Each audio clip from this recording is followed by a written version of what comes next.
오늘 말씀의 제목은 여호수아의 유언입니다. 유대인들에게 있어서 가장 훌륭한 인물은 단연 모세죠. 모세.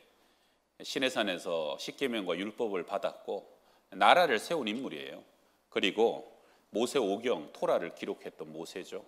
근데 이 모세도 한계는 율법의 사람입니다. 그래서 요단강을 건너가지 못해요. 율법으로 모든 토대를 세웠지만 모세는 거기까지 사명을 마감하죠. 그 다음에 요단강을 건너가서 하나님이 약속하신 그 나라, 하나님의 나라를 가나안 땅에 세우고 백전백승 승리를 이루며 그 복음의 사람으로 대변되는 사람은 여호수아입니다. 여호수아 이름의 뜻이 예수수 어근인데 예수랑 같은 구원자라는 뜻을 갖고 있죠.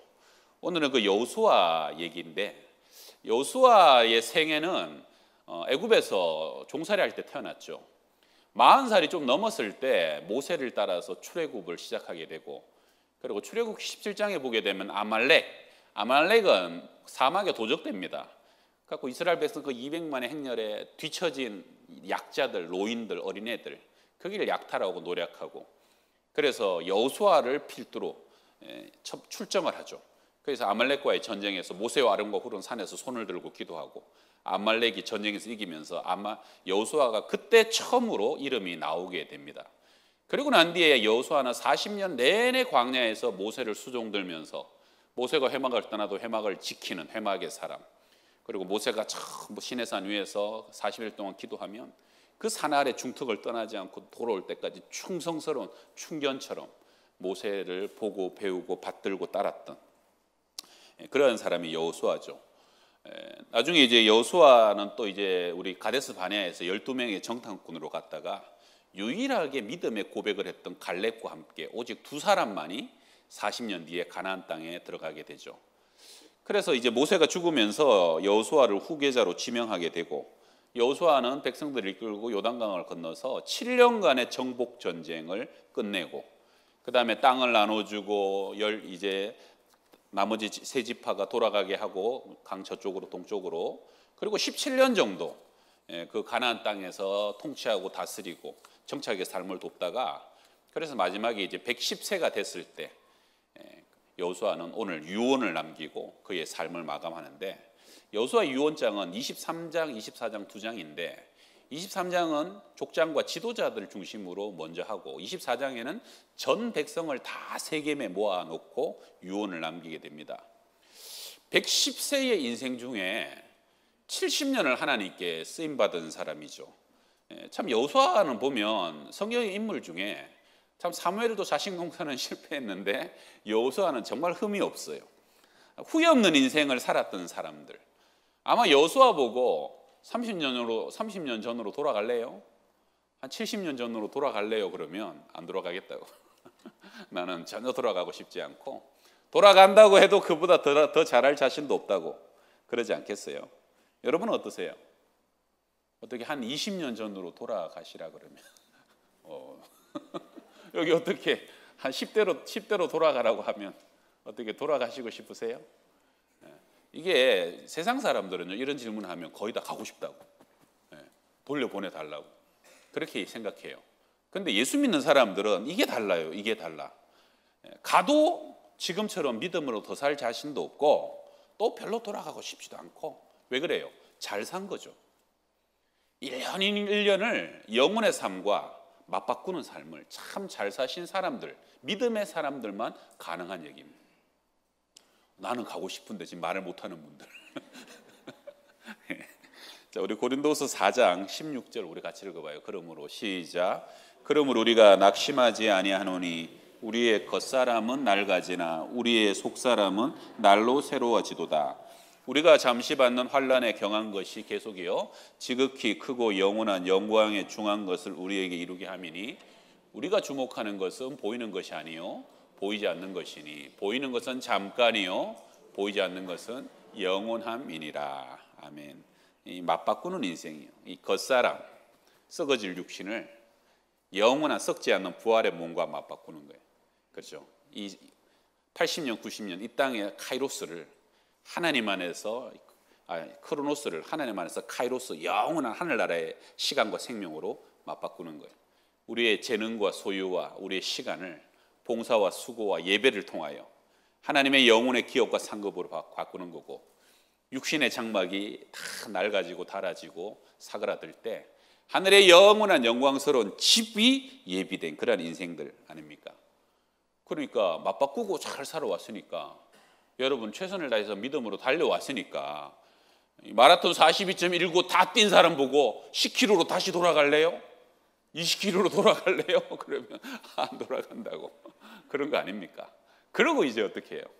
여호수아가 이제 바톤을 2세대에게 탁 물려주려고, 이거 들고 이렇게 뛰어야 된다 하면서 이제 신신당부를 하는 거죠. 참 후회가 없는 인생이라는 거 얼마나 감사합니까? 우리 찬양처럼 나는 주를 섬기는 것에 후회가 없습니다. 내가 살아온 모든 시간 다 주의 것이니 내가 걸어갈 모든 날도 주만 섬기며 살리 오직 예수 이름 부르며 살아가리라. 할렐루야. 70년의 인생이 성경에 고스란히 기록된 여호수아의 후회 없는 인생, 오늘 우리 그 비결을 두 가지로 한번 상고해 봅시다. 첫 번째 한번 따라합시다. 말씀이 표준입니다. 여러분, 모든 타락은 말씀을 가벼이 여기고 말씀을 왜곡하고 훼손시킬 때 시작되죠. 에덴 동산에서 뱀이 하와에게 와가지고 뭐라 그럽니까? 하나님이 모든 나무의 실과를 다 먹지 말라 하시더냐? 그랬을 때 하와가 먹을 수 있는데, 동산 나무에 있는, 중앙에 있는 나무의 실과는, 선악과는 먹지도 말고 보지도 말라 하더라. 하나님이 보지 말라 했습니까? 안 했습니까? 안 했죠. 마음에 뭔가 지금 불만이 있는 거예요. 야야, 엄마가 너 보고 뭐라 그러대? 숨도 쉬지 말라 그러는데. 이것이 마음에 안 드는 거, 불만에 꽉 찬 거예요. 그러니까 마귀가 뭐라 그래요? 먹으면, 하나님은 먹으면 정령 죽으리라 그랬는데 또 하와는 죽을까 하노라. 그러니까 마귀가 결코 죽지 아니하리라. 따먹어봐라. 눈이 밝아져서 하나님같이 되게 될 것이다.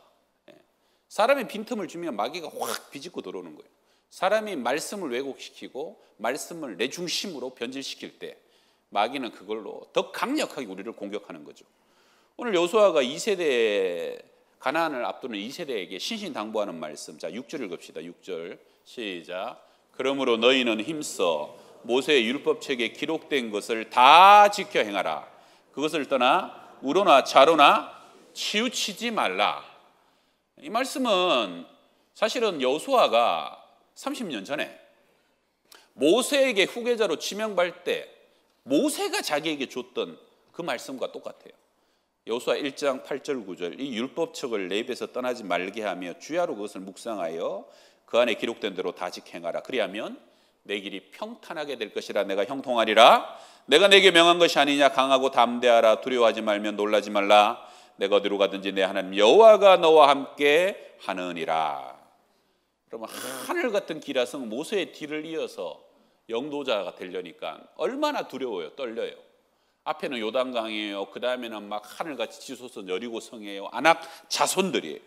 하나님 어떻게 해야 됩니까? 그때 모세가 주었던 말씀, 두려워하지 말고 강하고 담대하되 말씀을 부여잡으라는 거예요.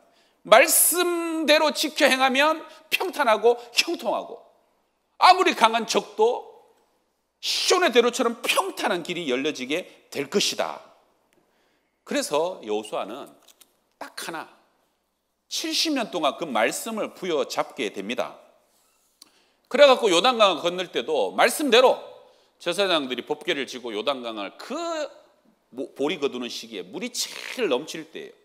말씀에 순종하여 딱 밟았더니 물이 저 위에서부터 말라버리잖아요. 그래가지고 마른 땅을 밟고 요단강을 건너가고, 20리 밖에 요단 그 여리고성 높은 데서 그 여리고 백성들이 아주 그냥 숨죽이면서 지켜보는데 깜짝 놀라는 거죠. 야, 지금 물이 그냥 넘칠 때인데 어떻게 물이 다 마르냐? 그래갖고 막 간담이 녹는 거 아니에요. 정신이 혼미해지는 거 아니에요. 원래 전쟁이라는 거는 저쪽 사람들이 정신이 혼미해지고 막 겁팍 먹었을 때 지금이다 하고 돌격 이렇게 해야 되는데, 사실 그때 돌격해야 되는 거거든요. 성경에 보게 되면 여호수아 5장에 마음이 녹았고 정신을 잃었더라. 근데 하나님이 딱 요단강 건너가자마자 뭐라고 명령하시냐면 할례라. 40년 광야에서 할례 못 받았던 남자들 거의 다 해요. 여호수아 할례 빼고 다 해요. 할례라는 거. 여러분 할례라는 게 뭔지 아시잖아요. 남자들 할례하면요 꼼짝을 못 합니다. 창세기 35장에 보게 되면 누구예요? 그 디나, 야곱의 딸 디나가 강간당해가지고 그래갖고 앙심을 품고 뭐라 그래요? 니들 족속들이 세겜 족속들 전부 다 할례 받으면 우리가 우리 딸 주고 결혼해줄게. 그래갖고 속아갖고 할례하잖아요. 그랬더니 디나의 오빠 둘째 셋째 시므온 레위가 칼 가지고 둘이 가갖고 밤에 한 족속을 다 죽여버리잖아요. 여러분 두 사람이 싸워도 한 족속이 못 이기는 상태가 남자들이 다 할례 받는 상태예요. 근데 여리고성 앞에 놓고 온 남자들이 전부 다 할례를 받아라. 이거는 잘못하면 죽으란 얘기 아닙니까? 그런데 그 앞에서 여호수아가 순종합니다. 어떤 고백이 있어요? 어차피 여기까지 온 것도 우리 힘으로는 못 왔다. 그리고 하나님 안 도와주시면 저성 못 이긴다. 죽으면 죽으리라. 그래서 온 백성이 할례를 하게 되죠. 그러고 할례하고 나는데 하나님 뭐라 그럽니까? 이곳 이름을 길갈이라고 해라. 굴러갔다. 애굽의 모든 수치가 비로소 여기서 너희의 그 피의 할례로 인하여서 다 씻겨지고 다시는 너희들이 애굽에 수치받는 그런 종된 백성이 되지 않을 것이다. 그러면서 하나님이 그 백성을 다시 태어난 백성으로 인정해 주시죠. 그리고 난 뒤에는 이제 여리고성 7바퀴 7일 동안 한 바퀴씩 6일 돌고 7째 때는 7바퀴 돌아라. 그래갖고 그 말씀대로 순종하여서 잠잠하라 하라면 입 다물고 한마디도 안 하고 돌고 마지막 날 7바퀴 돌라면 7바퀴 그대로 돌고 소리 지르라 와 했더니 여리고성이 와르르르 다 무너져서 그때부터 백zum 백성 파죽지세로 그냥 가나안 땅을 차지하기 시작하는데 막을 사람이 없는 것이죠. 자, 우리 23장 10절 읽읍시다. 23장 10절 시작. 너희 중 한 사람이 1000명을 쫓으리니 이는 너희 하나님 여호와 그가 너희에게 말씀하신 것 같이 너희를 위하여 싸우심이라. 여호수아가 70년 동안 하나님께 쓰임받아 보니까 그 긴 세월 동안 비결은 하나다. 말씀의 매뉴얼대로 말씀대로 순종하고 말씀대로 행하고 실천하게 되면 한 사람이 천을 쫓는 능력을 더하여 주시는 것이고 말씀 안에 있기만 하면 하나님이 우리를 위하여 친히 대신 싸우시는 것이 말씀의 능력이라는 거예요. 할렐루야. 여러분 말씀대로 순종하는 것이 제일 빠릅니다. 말씀이 가장 강력합니다. 말씀 안에 있는 것이 제일 행복합니다. 믿으십니까? 그걸 지금 마지막에 애끓는 심정으로 부탁하는 거죠. 여러분 여호수아도 비애가 있어요. 가데스 바네아 그때 이제 여호수아가 출애굽하고 얼마 뒤니까 40대 초반이었을 거예요. 그때 정탐하고 와가지고 전부 다 불신앙적인 보고에 마음이 동요해갖고 하나님 20세 이상은 싹 다 40년 안에 죽을 것이다 그러잖아요. 그래갖고 여호수아는 그 이후로 광야 40년 그 이후로 광야 40년 동안 자기보다 나이 많은 사람은 물론이지만 20살 이상이 싹 다 죽는 것을 전부 다 경험해요.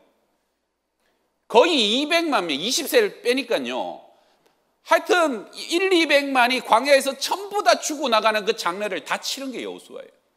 여러분 쉽게 설명하면 제가 우리 교회 부임했을 때가 여호수아 나이쯤 됐은 것 같아요. 그때 제가 부임했을 때 9년 전에 그때 청년부터 그 이상 나이 제가 싹 다 돌아가실 때까지 살아서 장례 다 치르고 저만 살아서 몇십 년 더 살았다는 거예요. 이해가 안 되셔요? 저도요 우리 교회 와서 장례를 치러 보니까 이게 처음에는 잘 모르니까 그냥 돌아가시는갑다 했는데 막 7년 되고 8년 되고 요즘 되니까 정도 들고 신방도 같이 다니고 기도도 같이 하고 사역도 같이 하시던 분들이 돌아가시잖아요. 그러니까 장례를 치르는데 저도 힘들어요. 전에는 별로 안 힘들었는데 꼭 나도 꼭 유족이 돼서 위로를 받아야 되는데 자꾸 장례를 치러야 되니까 나중에 한 5년 10년 더 지나가지고 이제 더 가까웠고 더 잘하시는 분들이 돌아가시면 그러면 그때는 참 힘들겠다. 그때는 막 슬퍼서 어떻게 장례를 치르지? 그럴 때가 오겠죠. 많이 슬퍼할 거예요, 제가. 돌아가시. 진짜. 그지? 많이 슬퍼하겠죠. 근데 여호수아는 모세 죽었죠. 아론 죽었죠. 아버지, 어머니, 형제들, 동생들 싹 다 죽었어요. 자기보다 20년 아래 사람들까지 싹 다 죽었단 말이에요. 그 모세가 그 엄청난 장례를 치르면서 뭘 생각했겠어요? 불순종하고 말씀을 떠난 것의 심판과 형벌이 이렇게 처절하고 이렇게 아픈 것이고, 말씀 안에서는 이렇게 광야에서 엎드려 줄 수밖에 없다는 거. 그걸 뼛속에 사무치게 아파했던 사람, 슬퍼했던 사람이 여호수아 아니겠냐는 거예요. 그래서 여호수아가 그 백성들에게 신신당부하는 거예요. 자, 우리 11절부터 한번 읽읍시다. 11절부터. 그러므로 시작. 그러므로 스스로 조심하여 너희 하나님 여호와를 사랑하라. 너희가 만일 돌아서서 너희 중에 남아있는 이 민족들을 가까이하여 더불어 혼인하며 서로 왕래하면 확실히 알라. 너희 하나님 여호와께서 이 민족들을 너희 목전에서 다시는 쫓아내지 아니하시리니 그들이 너희에게 올무가 되며 덫이 되며 너희의 옆구리에 채찍이 되며 너희의 눈에 가시가 되어서 너희가 마침내 너희 하나님 여호와께서 너희에게 주신 이 아름다운 땅에서 멸하리라. 하나님이 너희를 멸하시는 것이 아니라 너희가 쫓아내기를 거부한 그 죄가 너희에게 올무가 되고 덫이 되고 옆구리에 채찍이 되고 눈에 가시가 되어 너희를 찌를 것이라는 거예요. 여호수아는 밝은 영안으로 그 불순종한 삶의 과거를 경험했기 때문에 앞으로 그렇게 되어질 수밖에 없는 삶을 피를 토하면서 지금 부탁하고 구구절절히 설교하고 있는 거 아닙니까? 하나님이 우리를 자유케 하려고 400년의 종살이를 지나서 40년의 광야 생활, 저 30년의 정복전쟁을 지나서 이제 믿음으로 서서 자유롭게 복되게 살아갈 만한데 다시는 종의 멍에를 매지 마라, 제발 부탁이다. 그러려면 말씀이 기준이다. 좌로도 우로도 치우치지 말고 이 말씀대로 지켜 행해라. 그리하면 형통하게 될 것이라는 거예요. 할렐루야. 여러분, 우리 한국 교회가 140년 짧은 역사 속에 급성장했던 많은 요인이 있지만 그 중에 하나가 선교사님들의 타협하지 않는 말씀 중심의 믿음 때문에 그래요. 여러분, 100여 년 전에 9월 말에 교회를 처음 세웠을 때 우리나라의 양반제도, 천민, 백정제도, 그때요 교회가 막 부흥하고 사람들이 몰려드니까 양반들이 우리는 백정이랑은 예배 같이 못 드린다. 어떻게 백정이라고 아무리 예수가 좋아도 어떻게 백정이랑 한 장소에서 예배 드리라 그러냐 거부했어요. 그런데 선교사님들이 꼼짝을 안 하니까 나중에는 그러면 벽 하나 세워놓고 백정은 저쪽 우리는 이쪽, 목사님 가운데 쓰면 다 보이니까 그렇게 예배 드리자. 선교사님들이 안 됩니다. 그러면 우리는 앞으로 모일 테니까 백정들은 뒤에서 예배 드리라 그래라. 안 됩니다. 왜 안 되냐? 백정들도 동일한 하나님의 자손이요 차별이 없는 하나님의 백성이기 때문에 안 된다는 거예요. 그래갖고 양반들이요 문 박차고 수많은 양반들이 나가버렸어. 따로 교회 세우자. 여러분, 그때 선교사님들이라고 힘 있고 권세 있고 교회 주축이 되고 그런 양반들이 그렇게 반발하니까 신경 안 쓰이고 긴장 안 됐겠어요? 그러나 그들이 타협하지 않았던 것은 말씀이 기준이다, 말씀이 표준이다 결단하고 실천했던 것이죠. 그러고 양반들이 나가버렸어요. 근데 그것이 알려지면서 더 많은 사람들이 교회는 세상과 다르구나, 교회로 들어오게 되고 부흥하게 되고 나중에 그 양반들도 회개하고 다시 교회로 돌아오게 된 거. 그게 우리 한국 교회사 아닙니까? 여러분 어때요? 이 현대 시대를 살아가면서 아니 어떻게 이 시대에 말씀대로 다 삽니까? 어떻게 이렇게 바쁜데 주일 성수하면서 주일마다 쉬고 안식할 수 있습니까? 어떻게 이런 시대에 아직도 혼전 순결을 지키면서 연애하고 결혼할 수 있냐고 요즘 젊은이들 그래요. 아직도 이런 시대에 어떻게 장사하고 사회생활하면서 정직하게 깨끗하게만 하면 다 속고 바보 됩니다. 다 손해봅니다. 어떻게 원수를 사랑하고 핍박하는 자를 축복합니까? 그건 말씀이 그렇지. 여러분 다 지킬 수 있어요, 없어요? 대답해 보세요. 다 지킬 수 있어요, 없어요? 어렵죠, 사실은. 100% 다 지킬 수는 없지만 그러나 뭐가 중요합니까? 다 지키지 못할지라도 그것이 표준이고 그것이 기준이기 때문에 내가 지금은 그렇게 못 살지만 그러나 내가 그렇게 살아가기 위해서 노력합니다. 애통해야 합니다. 아파합니다. 내가 더 기도하고 내가 더 하나님 의지함으로써 그렇게 살아가는 것이 내 인생의 목적이고 말씀이 표준이 됩니다라고 고백하는 거예요. 여러분 누가복음 18장에 보면 세리와 바리새인의 기도 있잖아요. 바리새인은 뭐라 그래요? 나는 저 세리와 같지 않고 또 도둑놈들과 같지 않으니까 나는 얼마나 훌륭합니까? 이만하면 대단하지 않습니까? 이게 자기 마음이에요. 기준이 죄인들이에요. 근데 세리는 어때요? 하늘을 우러러 보지도 못하고 가슴을 치면서 나는 죄인입니다. 나는 죄인입니다. 나는 죄인입니다. 하나님이 세리의 기도를 받으시는 거예요.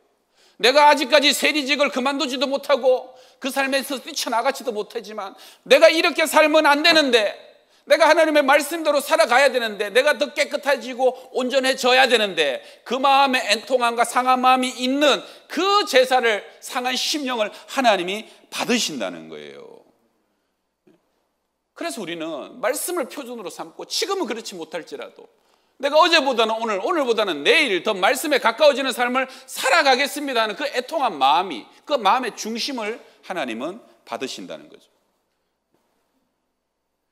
우리 1946년 인도에서 출생해가지고 2020년에 미국 조지아주에서 사망한 사람 중에 레비 제크 라이어스라는 분이 있어요. 이 사람은 아주 유명한, 전 세계적으로 존경받았던 기독교 변정자고, 미국의 레비 제크 라이어스 인터내셔널 미니스트리즈 단체를 세워가지고 그는 수많은 사람들을 강연과 집회, 그래갖고 빌리 그레암, C.S. 루이스, 아주 그냥 기라성 같은 사람들도 이분에게 영향을 받았어요. 그래서 미국, 영국, 인도, 중동 전 세계를 다니면서 엄청난 공을 세운 사람인데, 이분이 돌아가시고 난 뒤에 엄청난 일이 발견이 됐는데, 이분이 돌아가시고 난 뒤에 여러 사람의 고발에 의해갖고 지속적이고 반복적으로 한두 명도 알고 여러 여인을 성폭행하고 성학대하고 말하기도 민망한 일들이 자행되었다는 것이 알려지게 된 거예요. 그래서 이 사람 사후에 그의 삶을 조사하는 중에, 아니 어떻게 그렇게 대단한 업적을 남긴 사람이 그렇게 수치스러운, 비밀스러운, 이중적인 삶을 살았는가? 그분의 삶을 조사하다가 그가 자선적으로 적어놓은 글을 하나 발견하게 됐어요. 이것이 아닌가? 무슨 글이냐면, 나는 하나님을 사랑하지 않은 것은 아니다. 그런데 나는 하나님을 두려워하는 것을 잃어버렸다. 이 놀라운 고백이죠. 내가 생각하기에 하나님을 사랑하지 않는 것은 아닌데, 하나님을 두려워하는 것을 어느 순간 내가 잊어버렸다는 거예요. 여러분, 하나님이 안 된다는 것은 안 되는 것이고, 하나님이 버리라는 것은 버려야 되는 것이고, 어느 순간 내 방식, 내 생각, 내 기준, 내가 믿고 싶은 대로 내 하나님을 내가 만들어가게 되면 어느 순간 말씀이 변질되고 변질되기 시작하는 거예요. 그러면 타락하게 되는 거고, 그러면 영적으로 추락하게 된다는 거예요. 그래서 그러므로 너희는 크게 힘써 모세의 율법의 책에 기록된 것을 다 지켜 행하고 그것을 떠나 좌로나 우로나 치우치지 말라. 할렐루야. 여러분, 푸른 마르고 꽃은 시드나 고운 것도 거짓되고 아름다운 것도 헛되지만 하나님의 말씀만이 영영하고, 이 말씀을 부여잡고 말씀을 묵상하고 말씀을 실천하고 순종함으로 말씀과 함께 영원히 복된 인생 되시기를 주의 이름으로 축원합니다. 우리 두 번째 한번 따라 합시다. 역사를 잊지 맙시다. 한 왕국에서 농부 출신의 충성된 신하가 지혜롭고 성실하게 일하다 보니까 왕에게 점점 인정을 받아가지고요. 그러다 보니까 이 간신들이 그 신하를 시기 질투를 하는 거예요. 그래갖고 저거 분명히 못 배웠고 저 천한 출신인데 분명히 컴플렉스 있을 것이다. 우리가 잡아내자. 그런데 뭐 여간해서 그런 게 보이지 않는데, 근데 이 농부 출신 신하가 보니까 왕궁 한켠 처름한 곳에 있는 창고에 자주 들락날락 거리는 걸 보게 된 거예요. 거기에 들어갔다가 한참 있다 나오면 자물쇠로 꼭 걸어 잠기고 나가요. 그래서 옳거니 저기에 뭔가가 있지 않겠나. 그래서 어느 날 또 그 농부 출신 신하가 들어갔을 때 급습을 합니다. 왕을 데리고. 왕이요. 아주 큰 스캔들이 있습니다. 그래갖고 데리고 가서 급습을 해요. 그래갖고 그 창고를 급습을 했더니 아무것도 없어요. 뭐가 있냐면 벽에 거름한 옷 한 벌이 이렇게 멜빵 바지 같은 게 걸려 있고, 그리고 막 구멍 다 나서 물이 줄줄 셀 것 같은 장화 하나가 그 앞에 놓여 있는 거예요. 왕이 묻습니다. 너는 왜 이 방에 왔고 저 옷과 저 장화는 뭐냐? 그럴 때 이 사람이 대답합니다. 임금님, 저는 원래 저 장화와 저 옷을 입고 일하던 아주 시골 출신 농부였는데, 제가 어느 날 신하가 되고 임금님께 자꾸 신임을 받고 지위가 높아지다 보니까 저도 사람인지라 교만해지고 마음이 변질되는 것이 느껴져서 제가 그래서 저를 다잡고자 이 방에 옛날 입던 옷과 옛날 신던 저 장화를 갖다 놓고 내 마음이 높아질 때마다 저것을 보면서 나는 옛날에 저런 사람이었는데 하는 것을 잃어버리지 않으려고 그래서 이 방에 한 번씩 들어옵니다. 여러분, 허물과 죄로 죽었던 우리의 과거를 잃어버리지 않는 것. 여호수아는 우리 오늘 24장에서 온 백성들을 불러놓고 마지막 유언을 남기죠. 우리 1절 한번 읽어볼까요? 1절 시작. 여호수아가 이스라엘 모든 지파를 세겜에 모으고 이스라엘 장로들과 그들의 수령들과 재판장들과 관리들을 부르매 그들이 하나님 앞에 나와 선지라. 어디 앞에요? 하나님 앞에. 이게 여호수아의 영적 권위고 참 공동체의 모습이죠. 불러 모은 장소는 어디냐? 세겜이에요. 세겜. 세겜은 아브라함이 제일 먼저 제단을 쌓고 예배드렸던 곳이고 요셉이 죽으면서 내 해골 메고 가서 해골이라도 가나안에 묻어달라. 그래서 애굽에서 요셉 해골을 갖고 와서 묻은 곳이 세겜이고요. 그리고 세겜은 신명기 27장에 모세가 니들 가나안 땅에 들어가거든.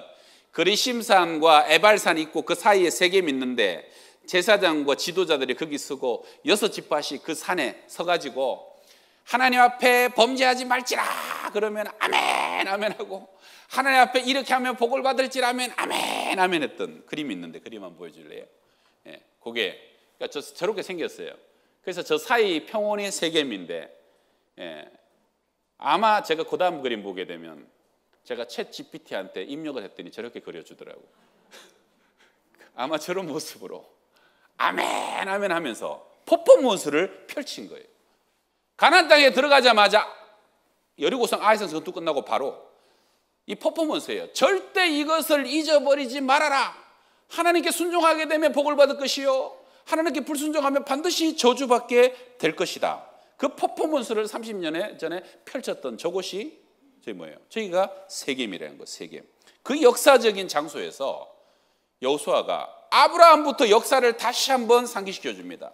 아브라함을 우상의 땅에서 불러내신 하나님이 이삭과 야곱과 요셉의 시대를 거쳐서 요셉의 시대에 지나서 400년 뒤에 애굽에 종살이 했던 우리 백성들을 불러내어갖고 출애굽을 하여서 홍해를 바다를 건너게 하시고 구름꾸둥 비름꾸둥 우리를 인도하시고 때를 따라 만나를 먹이신 하나님, 마지막 모압에서 거짓 선지자의 발람을 오히려 축복으로 변화시켰었던 하나님, 가나안 땅에 들어오기 전에 바산왕 옥과 아모리 왕 시온의 그 엄청난 왕들과의 전쟁에서 왕벌을 보내셔서 그들을 물리치게 하셨던 하나님, 그래야 마침내 우리는 이 땅에서 수고하지 않은 과실과 열매를 먹고 거두게 하셨고 우리가 우리 손으로 짓지 않은 성읍을 기업으로 집으로 차지하게 하신 하나님, 그 하나님을 잊어버리지 말고 그 하나님을 기억하라는 거예요.